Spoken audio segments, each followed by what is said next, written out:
আজি দুপৰীয়া প্ৰায় 1 মান বজাত অহা এজাক ধূলিৰ ধুমুহাই বিস্তৰ ক্ষতিসাধন কৰে মাজুলীৰ বৰ্তমান কমলাবাৰী ঘাট থকা দক্ষিণপাট অঞ্চলত। আৰু এই দক্ষিণপাট অঞ্চলৰ যি কমলাবাৰী ঘাট আছে সেই কমলাবাৰী ঘাটত দেখা গ'ল যিসমূহ পল্টন বান্ধি ৰখা হয় আৰু জাহাজ এই বতাহৰ ফলত এনে ব্ৰহ্মপুত্ৰৰ মাজলৈ ৰছী যিসমূহ বান্ধি ৰখাৰ ৰছী সেই ৰছীসমূহ ছিঙি ব্ৰহ্মপুত্ৰৰ মাজলৈ উটি যায়।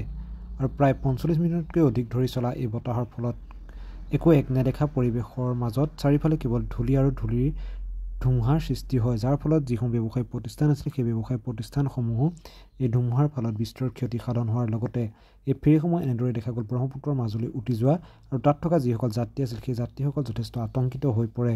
আৰু 45 মিনিট ধৰি এনেদৰে এই ফেৰীসমূহ ব্ৰহ্মপুত্ৰৰ মাজত উপঙি থকাৰ পাছত যেতিয়া এই বতাহ সাম কাটে তাৰ পাছতেই ফেৰীসমূহ পুনৰ যি ঘাট আছে সেই ঘাটলৈ আনিবলৈ সক্ষম হয় ফেৰী কৰ্তৃপক্ষ।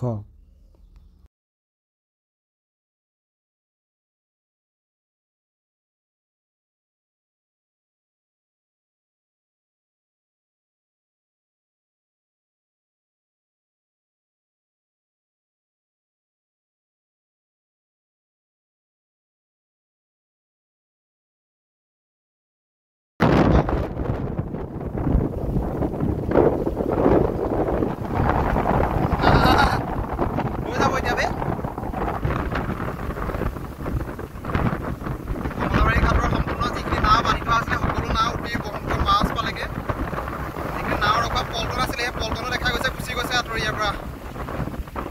অতি ভয়াৱহ